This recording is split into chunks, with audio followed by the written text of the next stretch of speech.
Shanti. Pita Shree, PrajaPita Brahma Baba's Life History, Part 20. Continued from Part 19. Topic: The Battle of Good and Evil. You may wonder why anyone should have to suffer so much just because of the wish to observe celibacy, especially since this virtue is lauded in religious celebrations around the world. There is praise for the Virgin Mary as there is for the purity of saints and sages. Plato extolled the virtues of celibacy. Adam and Eve lived in perfect, innocent purity in the Garden of Eden, and it was when they ate the apple of physical desire that they were forced to flee from paradise. Likewise, all the gods and goddesses of Hindu tradition are said to have gone from beautiful to black by sitting on the pyre of lust. Thus, their world sovereignty lost in a period universally recognized as the fall of man. In India, virgin girls are worshipped, but once they marry, they are treated as servants and forced to put veils over their faces, a clear indication that they have lost their treasured purity. The virgin deities Jagadamba and Saraswati are held in the highest esteem. People come to wash their feet in adoration of the achievement of purity. And yet, when it came to putting all this into practice, when girls told their families that they too were now becoming goddesses by practicing purity of mind, speech and action, they were met with fear and hatred. And their own relatives began to beat their hands with axe handles and to tie them up with heavy chains. O man, in the intoxication of your physical organs and your senses, you act so brutally that you lose all power to distinguish right from wrong, truth from evil. Remember that one day your body will return to dust, and you will eat the fruit of your impure acts. So, why inflict such pain on these souls of the weaker sex? O man, intoxicated with your wealth, you live a life of sensuality, and you look at the poor with hatred. Indeed, you suck their blood. But just remember, a day will come when everything you own will fall into the dust. Your house, your diamonds, your gold, your life, all will mix into the dust. How many days are left for you? O man, realize yourself before it is too late. Thus did the women sing song upon song of purity and truth, holding a mirror up to those who feared to see what devils they had become. A shudder ran through the whole community of Sindh. Something so powerful and so extraordinary was going on that it was incomprehensible to most of them. Yet, they would never be the same, regardless of the outcome of this confrontation. To avoid seeing the reality of events, many people rationalized their own behavior until wrong seemed right. They said to each other that those who listened to Baba and became celibate were mad. But who were really the madmen? Those who had found peace and happiness by taking to the path of purity and remembrance of God, or those who, drunk with bodily pride and lust, were capable of beating their own wives, daughters, nay, even mothers, to within an inch of their lives? The irony of the situation was not lost on Baba nor on his children. Those in the darkness of ignorance thought the enlightened ones were crazy, while those persons who had attained enlightenment felt much the same about the ones in darkness. Yet, before long it would become clear who was whom and what was what. One sister, who was then a teenager, living with the family, tells how she was locked in her room each morning to prevent her from going to Baba's satsang, and when they saw that her determination to forego marriage was a firm one, they began to lock her up for longer periods and to starve her. When she still held out for celibacy, they started to beat her with a strap. It was a true test for such a young girl who was accustomed to give her family complete respect. She did not wish to disobey them, even now, but the commands of God were of even greater sanctity. "I will go without eating," she told them, "and you may beat me every day if you wish. But I cannot live without the nectar of knowledge, so please permit me to go to satsang."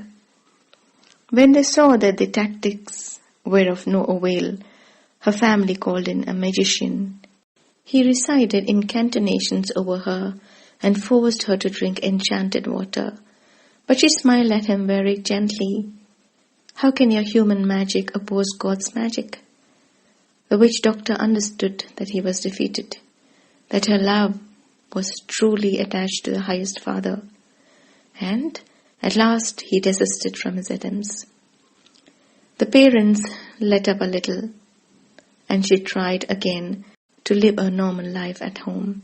But now the relatives and friends were watching her with a different kind of look in the eyes, as if she belonged to another species.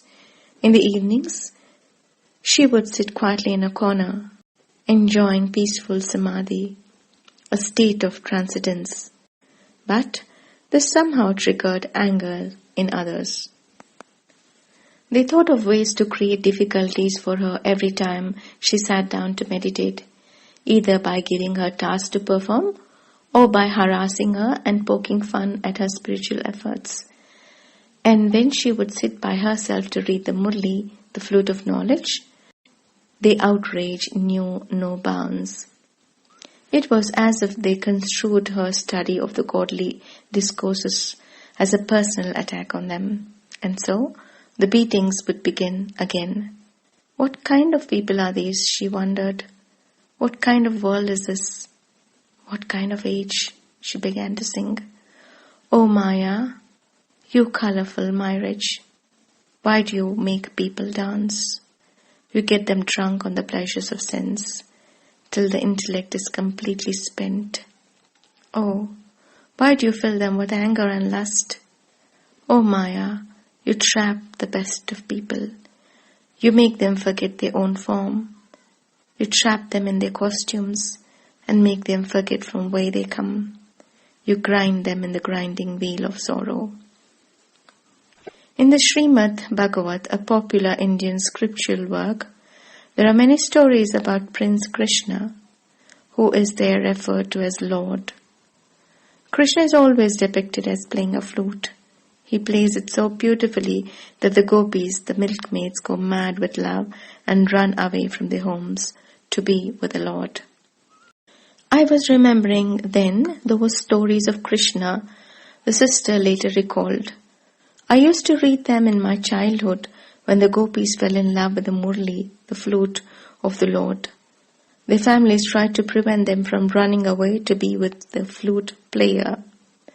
Often I used to wonder how a gopi could have heard the beautiful flute of the Lord and her husband not have heard it. Or was it that they closed their ears, that they did not like hearing the magic flute? Now, I suddenly realized the secret contained in that ancient story. It referred to none other than this very experience I was living through. The flute of God was not a musical instrument, but rather the flute of knowledge. On hearing it, I was filled with supersensuous joy, and yet these relatives prevented me from going off to listen to more. Nor could they hear the other worldly music themselves. I saw myself as a gopi of knowledge. The hidden meaning of the entire virtue was suddenly revealed to my eyes. It was the secret memorial of Shiv Baba's descent and our falling in love with the ocean of truth and purity. Such understanding enabled me to tolerate all the hardships and abuses which were inflicted on me, and still keep on smiling. But things had not reached bottom yet in that household. Her mother was determined to marry her off and arranged to find a husband for her. But steadfastly she refused. Marriage is a useless, degenerating thing if it involves lust, the sister explained. The marriage of a mind has been consummated with God. Where is there room for anyone else? Where is there room for anyone else? Hearing this, her relatives became furious. They beat her with such brutality that she had nearly lost consciousness. Her body was covered with welts. Then they threw her in a dark, damp cellar and tied her with an iron chain. As a last measure, they beat her hands with a crushing pole. Then they locked the door and left her in the total darkness. She received no food day after day, but was left alone there, bound hand and foot in that cold, black dungeon. But for me, she recalls, the dark room was shining with light. After 2 or 3 days went by, I did begin to feel hunger, but my faith and yearning for God had increased so much that the physical world barely affected me. Still, I began to tell him in my mind that he should come now to protect me. He had waited long enough. O God, keep up my prestige among these people. Let me not give in to their tortures. You must come now and free from me this bondage.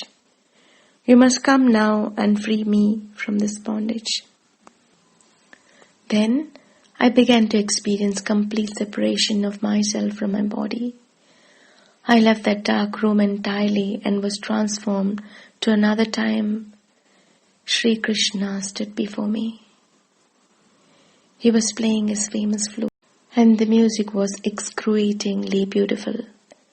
He moved with extreme grace. I had never seen anyone so lovely. I felt completely overjoyed.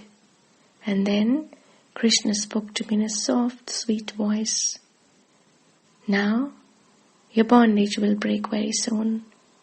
So be fearless now that I have appeared in this form. During this experience, I felt the instant alleviation of my hunger and thirst as well, and my body was no longer weak. I felt great power within. My soul was recharged. Soon thereafter, her relatives came and opened the door to the cellar.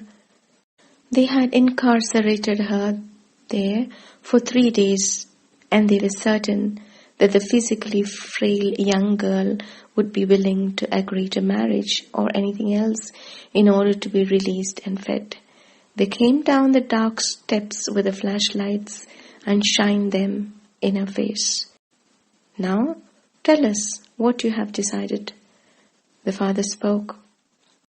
You will agree to marry, right? I shook my head. Now, give up your obstinacy. Just say, I will not go to Om Mandali anymore, and I will agree to marry. What are you saying? I replied. Have you still not recognized me? Can you not understand? My devotion to God is not something you can frighten out of me. You cannot suppress true love. Even if you take my life, I don't mind. I will gain entrance into heaven. So, why should I be unhappy? I am established in the remembrance of Shiv Baba, the Supreme Husband. So kill me if you wish. But please do me one favor. Take my dead body to the gate of Om Mandali. They stared at her in amazement. They didn't know what to do. They went back up again, talking among themselves. Finally, somewhat in despair and somewhat in anger, they returned. Is your mind not yet changed? they asked again. Will you really not say yes? I am not such a weakling as you take me to be, she answered. I have learned to be patient. I can tolerate these atrocities because I am not alone here. God is with me, and He has made me strong. But you must be aware that you have to suffer the effects of your behavior, because my protector is Almighty God Himself. I feel so much pity for you, as by not knowing God, you increase the burden of your sin more and more. To be continued in the next episode. Om Shanti.